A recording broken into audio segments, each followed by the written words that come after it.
그 구원에 너무나도 은혜에 감사해서 구원의 찬송을 합니다. 미리하면 나와서 춤을 추질 않습니까? 그러다가 조그마한 어려움을 당하니까 또 원망하고 불평합니다. 그런데 하나님께서는 낮에는 구름기둥으로, 밤에는 불기둥으로 인도하시지 않습니까? 또한 만나와 메추라기를 공급하시면서 먹을 것을 공급해 주지 않습니까? 그러면서 인도하시는 하나님, 공급하시는 하나님, 또한 썬물을 단물로 치료하셔서 마시게 하시는 하나님, 치료하시는 하나님, 반석에서 샘물을 내게 하셔서 목을 갈증 난 그 목을 죽여주시고 새 힘을 주시는 하나님. 그런데 르비딤에서 오늘 보게 되면 아말렉이라는 군사가 그 족속이 쳐들어와서 공격해 옵니다. 그 아말렉은 어떤 사람인가? 아말렉은 어떤 사람인가? 이 아말렉은 본래 에서의 손자입니다. 그리고 이 부족의 이름이기도 합니다. 그런데 이 에서의 혈통을 이어받은 사람이기 때문에 그들은 하나님을 두려워하지 않는 사람이라고 그랬어요. 하나님을 두려워하지 않죠. 그러다가 하나님의 백성을 공격하는 사람이 되어졌고 족속이 되어졌고 하나님을 대항하는 그런 민족이 되어졌습니다. 이러한 대적을 광야에서 만나게 됩니다. 이런 광야로 이끌어내신 분은 하나님이십니다. 하나님이 광야로 이끌어내셨다면 또 구원해 주셨다면 그 하나님을 이제 우리는 찬양하고 기뻐해야 되는데 우리의 일생의 삶은 그렇게 간단하지가 않죠. 하나님이 우리를 구원해 내셨다면 우리를 평탄한 길로 이끌어 주시고 형통의 삶을 살아가도록 해 주셔야 되는데 하나님은 그렇게 하시질 않는다라는 거죠. 고난을 당하게 되는 거죠. 어려움을 겪게 되는 겁니다. 특별히 이 광야길을 걸을 때 여러 가지 많은 일들이 있지만 그 가운데 좋은 사람도 만날 수가 있고 또한 나쁜 사람을 만날 수가 있어요. 오늘 르비딤에서 만난 사람은 누구입니까? 아말렉이라는 사람을 만났는데 이 사람은 대적입니다. 적군입니다. 이스라엘을 쳐서 무언가 빼앗아가려고 쳐들어온 민족이라는 겁니다. 그런데 광야에서 친구이든 대적이든 좋은 사람이든 나쁜 사람이든 하나님이 우리와 함께 하시면 선한 열매를 맺게 된다는 사실입니다. 오늘 이게 우리의 중요한 메시지입니다. 하나님과 함께하는 사람은 이 광야 교회 생활을 하는 사람, 이 시대를 살아가는 저와 여러분들도 마찬가지인데 때로는 좋은 사람을 만날 수가 있고 때로는 나쁜 사람도 만날 수가 있고 적군을 만날 수도 있고 어려운 일들도 만날 수 있습니다. 그러나 하나님이 우리와 함께 하시면 승리하게 된다는 사실입니다. 오늘 본 말씀 가운데 제일 마지막 절이 뭡니까? 16절을 보면 가로되 여호와께서 맹세하시기를 여호와가 아말렉으로 더불어 대대로 싸우리라 하셨다. 누가 싸워주십니까? 하나님이 싸워주신다는 거죠. 하나님이 함께 하시면 하나님이 싸워주시고 하나님이 승리케 하시는 것입니다. 그래서 하나님과 함께하는 사람, 이 사람은 승리하는 사람입니다. 중요한 것이 무엇이라고 그랬습니까? 하나님이 함께하는 것. 그럼 어떻게 하나님이 함께 하시는가? 이 문제도 남아있겠죠. 그래서 우리는 구원받은 백성은 어떤 상황 가운데서도 하나님의 이름을 높이고 하나님을 찬양하고 하나님의 경외하고 하나님을 예배하는 삶이 되어야 합니다. 그런데 이스라엘 백성들을 보면 결코 그렇지가 않더라라는 거죠. 조그마한 어려움이 오고 또 조그마한 어떤 문제를 만나게 되면 그냥 자동으로 튀어나오는 게 반사적으로 나오는 게 뭐냐 하면 원망과 불평이죠. 그래서 이 이스라엘의 가장 선 뿌리는 뭐냐 하면 이 마음속에 원망과 불평이 가득 차 있다는 거죠. 오늘날 이 시대의 사람들의 모습들 똑같아요. 여러분 이 시대의 사람들 만나면 감사합니다라고 하는 사람들 미국에 와서 제일 많이 하는 말이라도 땡큐라는 말을 쓰니까 그래도 감사하죠. 말이라도 그렇게 쓰니까 감사해요. 말까지도 그렇게 안 쓰면 미국처럼 각박한 나라도 없을 거예요.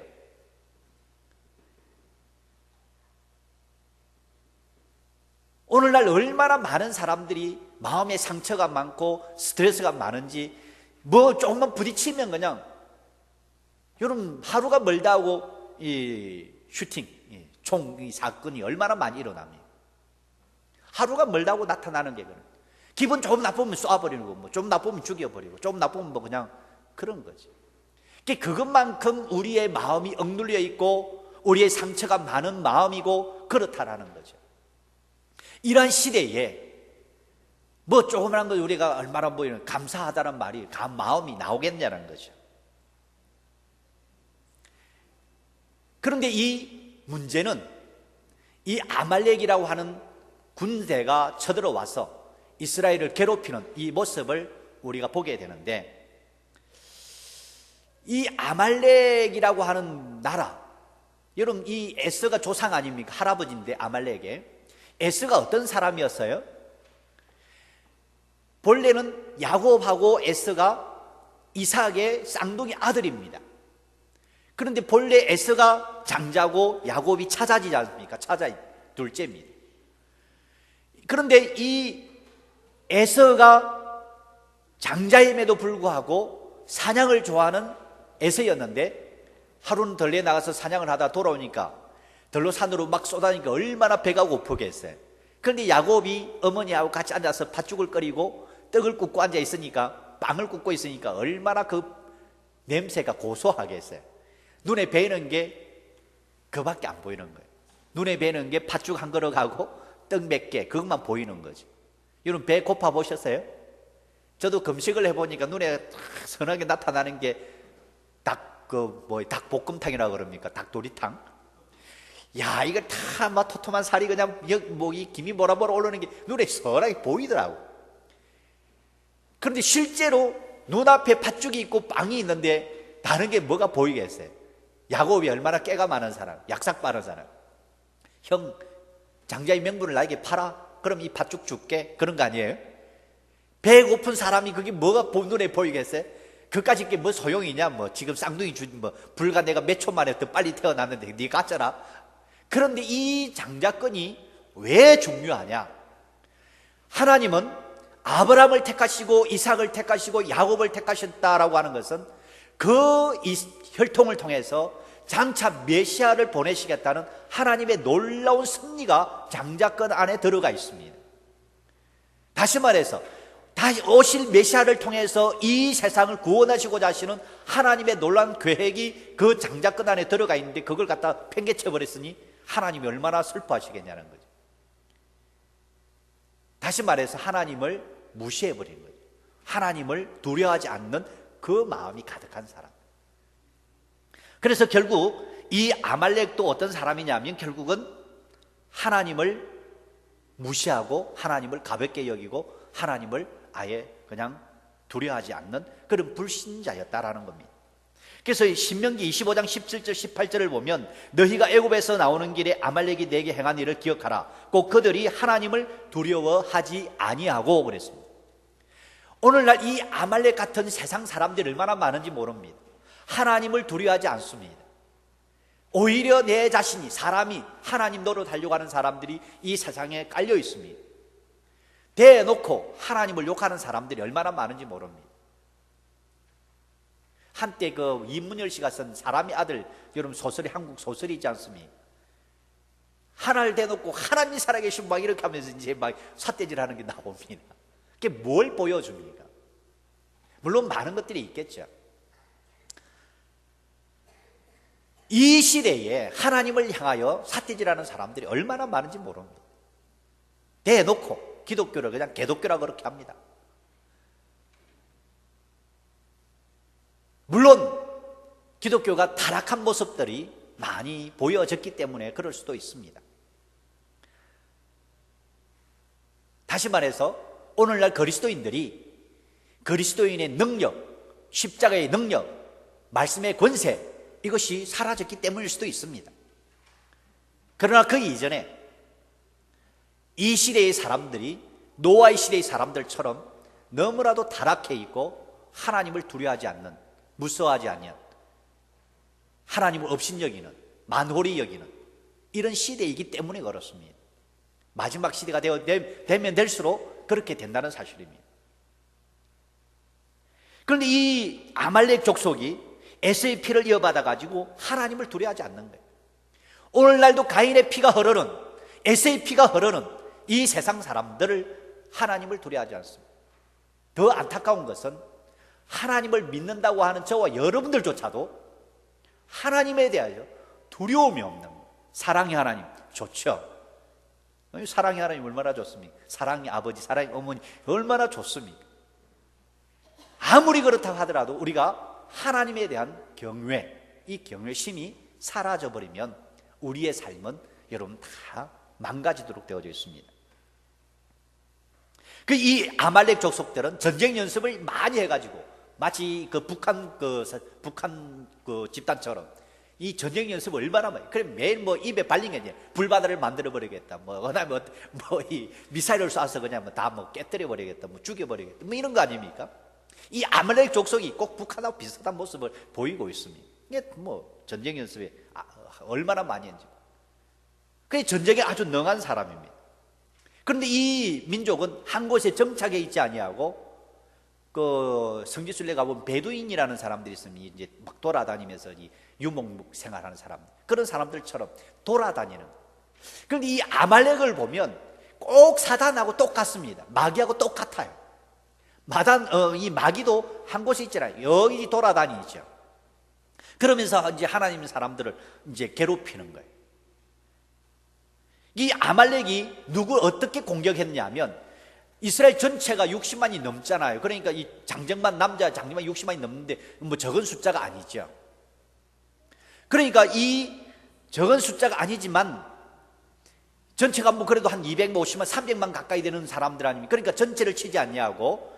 이젠 신명기 25장 18절을 보면 꼭 그들이 하나님을 두려워하지 아니하고 너는 길에서 너의 피곤함을 타서 내 뒤에 떨어진 약한 자를 쳤느니라.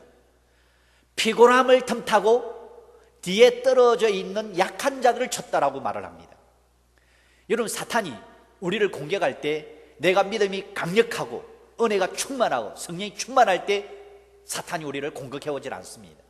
항상 시험이 들까 말까 할 때, 그 다음에 이제 별로 기분이 좋지 않을 때, 또 세상 만사 다 귀찮고 피곤할 때, 그때 사탄이 와서 뭐라 그래요? 오늘 하루 좀 예배 빠져도 괜찮아 이러죠. 오늘 얼마나 피곤해, 좀 쉬어도 다음 주일도 있잖아, 이제 이런 거고. 그 다음에 이제 내가 나름대로 열심히 신앙생활 했는데 누가 아무도 알아주지도 않아. 되게 이제 기분이 나빠, 이제 이런 거죠.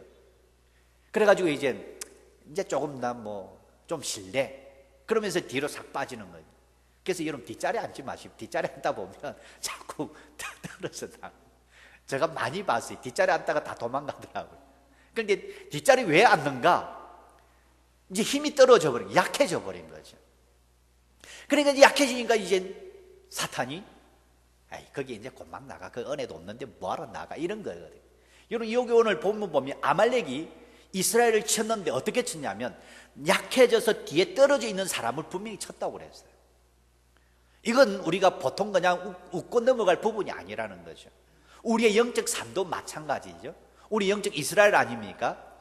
이스라엘 본대가 있으면 거기에 떨어져서 나가 떨어져 있으면 사탄의 공격의 대상이 된다는 사실을 우리가 발견할 수 있습니다. 동물의 왕국, 우리 너무나 잘 아는 사실 아닙니까? 이 사자나 호랑이들이, 포병들이 얼룩말이나 양이나 이런 것들을 공격할 때 잡아 먹이를 사냥하러 나가잖아요. 그럼 보면 무리를 지어 있으면 절대 거기 함께 들어가질 않습니다. 이게 참 대단한 거예요. 무리를 지어 있으면 그 무리가 큰 힘이 되는 거예요. 절대 공격 못 합니다. 그런데 한번 이렇게 호랑이가 응하면서 한번 쫙 휘졌습니다. 그러면은 싹 떨어지거든요. 떨어질 때 한 마리에 안 그러면 저 한 마리 지 마음대로 떨어져서 지 혼자 떨어지거든. 안 그러면 병들어 있든지. 그게 공격의 대상이 됩니다. 그래서 우리 그리스도인들은 하나님의 사람으로서 교회 공동체를 이루도록 되어져 있습니다. 이 교회 공동체를 통해서 하나님의 나라를 확장했고 하나님의 뜻을 이루어 왔습니다. 이게 2000년 역사죠. 그래서 결코 교회를 떠나서 무엇인가 이루어질 수 있다고 하는 것은 아무것도 이루어질 수 없다라는 거예요. 그래서 예수님께서 채소 단위가 두세 사람이 내 이름으로 모이는 곳에 나도 너희와 함께 하겠다라고 하신 거예요. 채소 단위가 두세 사람이에요. 모여야 된다는 거죠.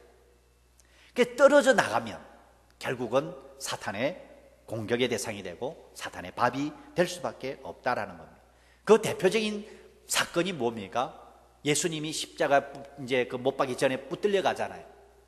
대제사장 공회에 끌려갑니다. 그때 베드로가 그 전에 뭐라 그랬어요? 다른 사람은 다 줄을 버릴지라도 나는 절대 줄을 버리지 않겠다라고 뭐 호언장담했던 사람 아닙니까? 그런데 예수님이 끌려가자 베드로는 멀찍이 쫓아갔다고 그랬습니다. 그 마가복음 14장 보시면 그 사건이 나오죠. 예수님을 따라가는데 멀찍이 쫓았고, 그리고 그 하속들과 함께 앉았다. 그래서 예수 믿는 사람들은 앉고 서야 될 자리를 잘 분별해야 됩니다. 은혜의 자리에 앉아야 되고, 하나님의 백성이 기도의 자리에 가서 앉아야 되고, 말씀을 전가한 자리에 서야 되고, 그렇게 해야 된다는 거예요. 그런데 이 베드로가 그 하속들하고 같이 앉은 거예요. 그게 불을 쬐입니다. 그러다 어떤 한 사람이 와가지고 너 그 예수님께 속한 사람 아니냐? 아니라고 부인하게 되죠. 그게 실패하는 거죠. 그게 멀찍이 예수를 쫓고 자기 자신이 앉아야 될 자리에 앉지 아니하고 엉뚱한 자리에 앉아를 보니까 이게 실패할 수밖에 없는 거라는 거예요.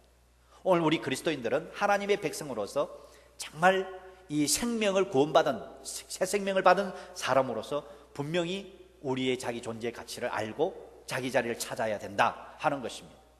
사단의 공격의 대상이 누구라 그랬습니까? 피곤해하는 사람, 뒤에 떨어진 약한 사람들. 우리의 믿음의 삶을 통해서도 마찬가지죠. 그래서 우리는 믿음을 더욱더 강력하게 만들어야 되겠고, 은혜롭게 만들어야 되겠고, 생명력 있게 만들어 가야 한다라는 것입니다. 그래서 우리 교회 공동체를 통해서 새 힘을 공급받고 능력을 가지고 나아갈 때 하나님의 은혜를 누릴 수 있게 되는 것입니다. 그래서 날마다 우리는 은혜를 사모하는 삶, 원망과 불평을 거두고 감사와 기쁨으로 나아갈 수 있는 그런 삶이 되어져서 주를 따라야 한다는 것입니다. 그래서 우리 그리스도인들이 사단의 공격을 막아내고 사단이 감히 공격해오지 못하도록 하기 위해서는 먼저 모이게 힘을 쏟는 삶이 되어야 돼요. 그리고 은혜를 날마다 사모하면서 하나님 주시는 은혜를 공급받아서 힘을 비축해야 된다. 내공을 길러야 된다는 거죠. 그래서 우리는 결국은 말씀과 기도 외에는 우리의 능력을 키울 수 있는 길은 없습니다. 그래서 말씀과 기도, 이게 얼마나 중요한지 모릅니다. 그러면서 실전에 나가서 복음을 전가하면서 우리는 나아갈 때 성령의 능력으로 무장할 수가 있는 것입니다. 그래서 사도 바울은 에베소를 통해서 이 성령의 능력을 무장하도록 말씀하고 있지 않습니까? 진리의 투구를 쓰고 의의 갑주를 입어야 되고 이런 거죠.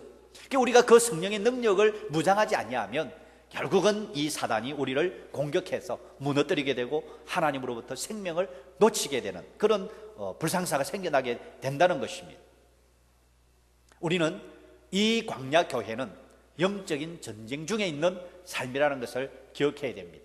그러므로 우리는 영적 전쟁 중에 있으므로 우리의 몸을 강력한 성령의 성령으로 무장해서 전장에 나가 승리하는 삶이 되어야 하는 것입니다. 그래서 우리가 몸을 던져서 주를 섬기지 아니하면 결국은 사단이 호시탐탐 노리고 있는 이 때에 우리는 나의 약점을 노출시킬 수밖에 없고, 약점이 노출되면 공격받을 수밖에 없는 것입니다. 그런데 이 아말렉의 공격의 때가 어느 때입니까? 이 아말렉이 공격해온 때는 르비딤에서 반석을 쳐서 샘물을 마시고 난 직후였습니다. 다시 말해서 하나님의 놀라운 기적의 역사가 일어난 직후, 요즘 말로 우리말로 바꾸면 은혜 받은 이후, 꼭 시험 드는 때가 언제냐면 부흥회 끝나고 난 다음.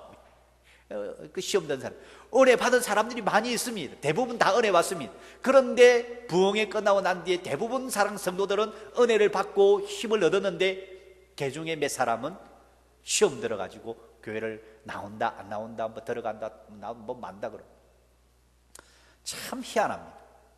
그리고 교회가 분쟁이 일어난 데 언제냐면 꼭 교회를 성령 건축 끝나고 나면 분쟁이 일어납니다. 참 희한하죠. 뭔가 잘 되어지고 나면 더 잘 되어져야 되는데 꼭 사단의 공격으로 말미암아 사단이 나고 마는 그런 일들이 일어난다는 것입니다. 오늘 본 말씀 속에도 마찬가지죠. 그 때에 아말렉이 공격했는데 그 때가 언제냐? 때에 공격이에요. 8절을 좀 보시면 때에 공격했다 그랬지 않습니까? 때에 아말렉이 이르러 그랬죠. 8절을 보시면 그 때가 언제냐? 르비딤에서 하나님께서 반석을 쳐서 샘물을 내게 해서 마시게 한 그 때입니다. 그런데 그 전에는 또 뭐였습니까? 원망과 불평하던 때였습니다. 여러분, 이걸 우리가 이제 결부시켜서 보게 되면 원망과 불평이 가득한 그 사람에게도 하나님께서는 은혜의 샘물을 공급해 주십니다. 그러나 하나님은 꼭 대가를 지불하시더라는 겁니다. 여러분, 이걸 우리가 잘 봐야 돼요. 하나님은 그에 따르는 대가를 지불하시더라. 그래서 여러분, 여기에 보게 되면 하나님께서 우리는 은혜를 주시기 전에 원망과 불평, 그러나 하나님은 그러한 백성들이지만 그들에게도 은혜를 베풀어 주십니다. 그럼에도 불구하고 또한 이 아말렉이라는 군사를 보내 일으켜서 이젠 조금 더 고난의 행진을 하도록 하게 하셨다라는 것입니다. 오늘 우리는 이 시대에도 은혜를 받으면 뭔가 다 되는 것처럼 느낍니다. 목사도 마찬가지잖아요. 교회가 부흥되면 이제 뭔가 되어 가는구나 이런 생각이 들죠. 그러면은 일어선 줄 알면 뭐 하라고 그랬어요? 넘어질까 조심하라는 거죠. 절대 누워져 있는 사람은 그냥 더 이상 뭐 넘어질 게 없잖아요. 넘어져 있는 사람은. 그러나 일어서 있는 사람은 넘어질 경우도 생기니까 조심하라라고 말씀을 하고 있습니다. 그래서 선줄로 생각하는 자는 넘어질까 조심하라는 말씀, 우리 고린도전서 10장 12절에 그렇게 사도 바울은 우리들에게 권면하고 있습니다. 사단이 우리를 공격할 때는 좋은 일이 있은 후 그때 꼭 필히 우리는 더욱더 깨어 기도하고 경각하고 있어야 한다 하는 것을 알 수 있습니다. 그래서 특별히 주의 일을 하는 사람들은 자꾸만 사람을 보고 환경을 보게 되면 시험 들기가 십상입니다. 여러분, 시험은 참 어렵죠. 시험을 뭐 공부를 아무리 많이 해도 시험 보게 되면 부담이 되잖아요. 꽤 어려운 거예요.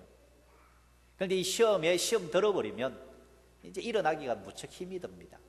그런데 어떤 사람이 시험 드느냐 하면 대충 하는 사람들은 별로 시험이 안 들어요. 그냥 뭐 공부도 대충 하고 뭐 대충 시험 보고 뭐 말잖아요. 거기 스트레스 안 받잖아요. 공부를 어떻게 해서든지 좀 잘해보려고 그러면 시험 들잖아요. 스트레스가 많죠. 주의 일도 똑같아요.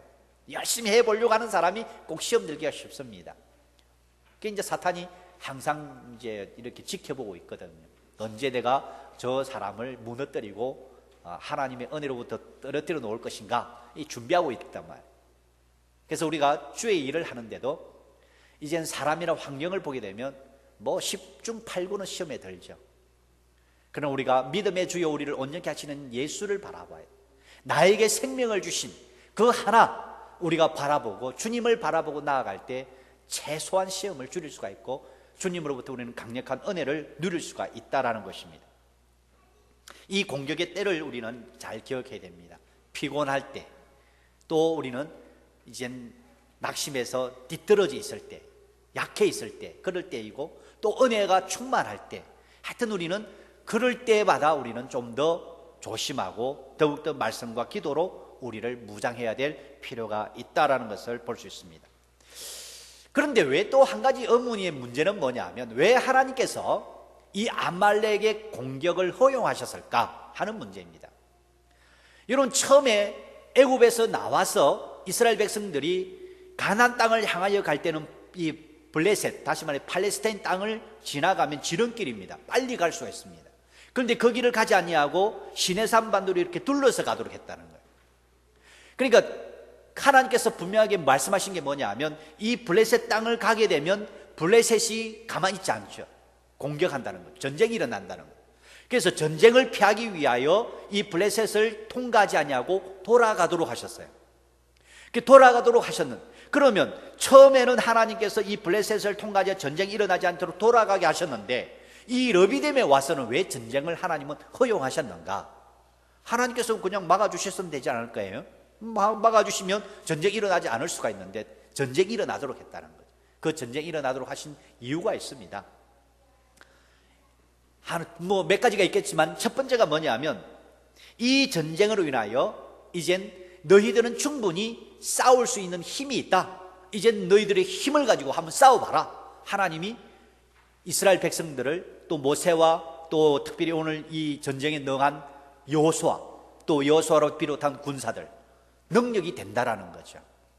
그리고 또 하나는 이젠 르비딤에서 반석을 쳐서 샘물을 마시고 난 다음에 새 힘을 얻었잖아요. 이런 목을 축이고 이제 힘을 얻었기 때문에 아말렉이 쳐들어온다고 하더라도 이길 수 있다라는 그런 이제 자부심, 그런 어떤 힘이 있다라는 거죠. 그걸 하나님은 인정하셨다. 그리고 또 하나는 이 전쟁을 통해서 더욱더 하나님의 사람으로 단단하게 만들기 위한 하나님의 시험이 그 속에 들어가 있는 겁니다.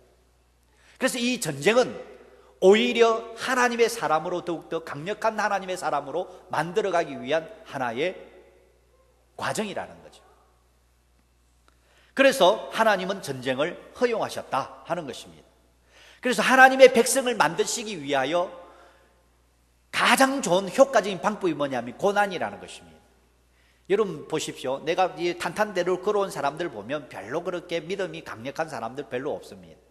모태신앙이라 하시는 분들을 보면 뭐 이래도 그냥 가잖아요. 저래도 가고.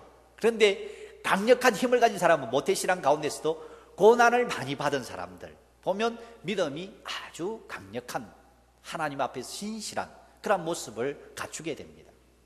그래서 이 고난이라는 것을 통해서 하나님의 사람으로 더욱더 단단하게 만들어가는 것입니다. 이 성경은 이 고난의 모습을 많이 보여주고 있지 않습니까?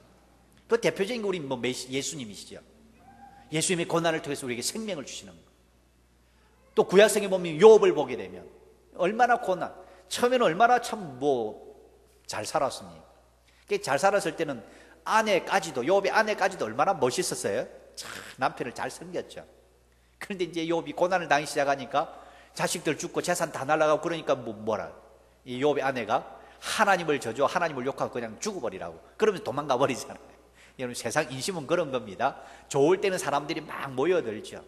그런데 고난이 다가왔을 때 이때 욥의 신앙을 우리가 볼 수 있잖아요. 그 욥은 내가 적신으로 왔다 적신으로 가는데 뭐가 불평할 게 있느냐는 거죠. 우리 맨몸으로 왔다가 그래도 지금 옷 걸치고 살고 밥 세 끼 먹고 사는 것 뭐 감사하죠. 그런데 이 욥은 고난을 통해서 주신 이도 하나님이시고 빼하신 취하신 이도 하나님이심을, 적신으로 왔다 적신으로 돌아갈 것을 알게 되는, 모든 것이 주께로부터 와서 모든 것이 주께로 다시 돌아가게 될 것을 아는, 그래야 더욱더 하나님을 의지하는 그 믿음을 우리에게 보여주고 있는 거지 않습니까? 이 고난을 통해서 더욱더 하나님을 향한 믿음이 돈독해지고 튼실해지는 그런 모습을 우리가 보게 됩니다. 비온 뒤에 땅이 굳듯이 고난과 환난을 통해서 오히려 믿음은 더욱더 굳세어지는 모습을 우리는 기독교 역사를 통해서, 성경을 통해서 얼마든지 볼 수가 있습니다. 그런데 지금 미국이나 한국 우리 그리스도인들이 오늘날 너무나도 편안하죠. 고난이 없잖아요. 그러니까 이게 이제 심각한 문제가 되는 거죠. 우리 한국의 기독교 역사도 피해 역사이지 않습니까? 순교자들이 얼마나 많이 나온지 모릅니다. 그러한 가운데 기독교가 세워졌는데 오늘날 이 교회가 이젠 이러한 모든 모습 속에서 점점 사라지고 교회는 돈이 많아지고 권력이 생겨지고 이제 이렇게 되면 이게 배가 불러버리는 거예요. 그냥 타락할 수밖에 없는 그런 구조가 되는 것입니다. 지금 미국은 어디로 가고 있는가? 여러분 기독교의 지금 반대 정책으로 계속 나아가고 있지 않습니까? 이제 우리는 이러한 시대에 사단의 공격이 강력하게 일어나고 있다. 그런데 우리는 그걸 깨닫지 못하고 있다라는 사실입니다. 이러한 시대에 저와 여러분들은 정말 다시 한 번 더 경각심을 가져야 됩니다. 오늘날 아말렉은 눈에 보이게 우리를 공격하지 않는다는 거죠.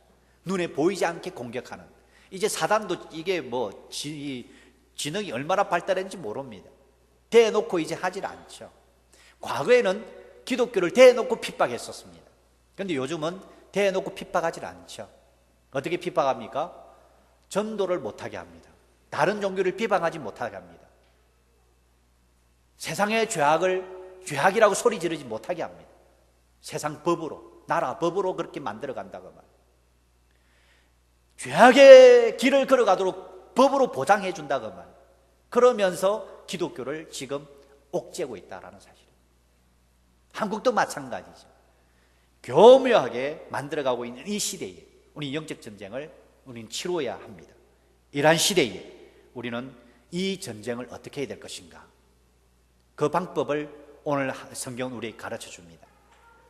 모세는 여호수아로 들어 군사를 조직해서 전쟁에 내보냅니다. 그리고 모세는 산 꼭대기에 올라가서 지팡이를 들고 손을 들고 하나님 앞에 기도합니다. 손을 들고 있을 동안에 여호와서는 나가서 열심히 싸웁니다. 여기서 볼 수 있는 것은 뭐냐면, 손을 들고 있을 때 여호수아는 전쟁에 승리하게 되고, 손이 내려오게 되면 전쟁이 지게 됩니다. 결국 전쟁의 승리는, 키는 어디에 있느냐면 하나님께 있다라는 것을 우리에게 가르쳐주고 있습니다. 그런데 우리가 해야 될 일들이 무엇인가를 분명하게 보여주는 거죠. 여호수아는 이 에브라임 지파입니다. 에브라임 지파가 그때 당시 애굽에서 나올 때 가장 군사가 많았고 가장 강력한 지파였습니다. 그래서 이 여호수아를 군대 장관으로 세우고 지휘관으로 세워서 전투 부대를 갖추어서 전투를 하게 하고, 모세는 아론과 호를 통해서 기도하게 되는 거죠. 그래서 기도 부대와 전투 부대가 협력하는 거예요. 그리고 역할을 분담해서요. 중요한 게 뭡니까? 하나님의 나라의 역사를 이루어 나감에 있어서는 협력과 분담이라는 거, 그리고 팀워크라는 거죠. 한 팀을 이루어서 나가는데 전체가 이제 분담되어져 있지만 전체가 하나로 나아가는 거죠. 우리가 해야 될 일들, 하나님께서 우리들에게 각양 은사를 주셨는데 그 은사를 가지고 주어진 일들을 합니다. 그러면서도 하나가 되어서 한 팀을 이루어서 하나님의 이름을 높이고 하나님의 영광을 위하여 나아가는 그 모습을 보여주고 있는 것입니다. 그래서 이 아말렉과의 전쟁 방법은 다른 건 아니죠. 기도하는 일, 기도의 손을 높이 드는 일, 그리고 은사에 따라서 전쟁에 능한 자들이 나가서 군사가 되어져서 현장에서 싸우는 일. 그래서 교회 공동체라고 하는 것은 오늘 우리들에게 주어진 은사를 따라서 주어진 일의 역할을 잘 분담하는 거죠. 그래서 교회는 혼자 하면 안 돼요. 목사 혼자도 안 되고, 또 능력 있는 어떤 성도 중 한 사람이 혼자 하는 것도 안 돼요. 분담할 수 있는, 협력할 수 있어야 돼요. 일을 나눌 수 있는 사람이 돼요. 그래서 우리 이제 교회가 이런 협력과 분담, 그러면서 팀워크를 이루고 자기의 역할을 하는 것. 그런데 중요한 게 뭐라 그랬습니까? 기도의 손입니다. 여러분, 아무리 여호수아가 나가서 전쟁에 나가다 할지라도 모세의 손이 내려오면 전쟁이 지더라는 거죠. 전쟁은 하나님께 속한 것입니다. 그래서 결국은 우리는 하나님께 내어 맡기고, 하나님이 우리와 함께 하시고, 하나님이 또한 함께 하심으로 말미암아 우리는 전쟁을 이기게 된다는 사실입니다. 하나님이 함께 하시는 방법이 뭡니까? 기도와 말씀이죠. 우리는 기도함으로, 말씀을 또한 묵상하고 그 말씀 안에 우리는 거하고, 말씀이 또한 내 안에 거함으로 말미암아 하나님이 우리와 함께 하시고, 또한 우리는 하나님과 함께 하심으로 말미암아 전쟁에 승리케 되는 길을 가져오게 되는 것입니다. 그래서 전쟁의 결과는 뭡니까? 불문가지죠. 승리케 하시는 하나님이시고 승리를 우리에게 안겨다 주시는 것입니다. 그래서 여호와 니시라고 이름 붙이지 않습니까? 여호와는 나의 깃발이다. God is my banner라고 하죠. 하나님은 나의 깃발. 이 깃발은 언제 듭니까? 이 전쟁의 승리의 깃발은 우리 백두산에 태극기를 꽂아야 될 거 아니에요? 전쟁하면은. 그런데 이제 북침을 해가지고 올라가서 그냥 태극기를 꽂았으면 좋겠어요. 어떤 때는 하도 이제 북한이 까불고 있으니까. 그런데 우리는 그렇게는 할 수가 없고, 하나님께서 우리에게 전쟁을 이기도록 해주시는 거죠. 그게 깃발을 꽂는다는 거죠. 승리의 깃발을 꽂는. 이게 승리는 하나님께 있습니다. 그래서 우리는 여호와 니시라고 하는 것입니다. 이 여호와 니시 언제 일어납니까? 하나님이 우리와 함께 하실 때 승리하게 되는 것입니다. 그 승리를 보장하시기 위하여 예수님은 이 땅에 오셨습니다. 그 예수님의 이름을, 처녀가 잉태하여 아들을 낳으니 그 이름을 임마누엘이라 하리라. 하나님이 우리와 함께 계시다. 그 임마누엘, 하나님 우리와 함께 하시기 위해서 이 땅에 오셨고, 오신 그 예수님은 십자가 위에서 죽음으로 승리하게 하시는 것입니다. 그래서 우리는 결국은 이 세상의 모든 사탄의 권세를 깨뜨리시고 죽음의 권세를 이기신 예수 그리스도, 그분이 우리와 함께 하시는, 그것을 보여주시기 위해서 예수님은 오셨던 것입니다. 그래서 예수님과 함께하는 사람은, 여러분, 대적이 우리를 공격해 온다 할지라도, 고난이 우리를 뒤덮는다 할지라도 결국은 승리하는 삶이 되는 것입니다. 그래서 여러분, 무엇보다도 하나님과 함께하는 인생, 기도의 손을, 기도의 줄을 놓지 아니하고 계속 높이 들어서 승리하는 여러분 생이 되시고, 또한 이 영적 전쟁 가운데서 정말 승리하여 하나님의 이름을 높이는 저와 여러분의 삶이 되시기를 주의 이름으로 축복합니다.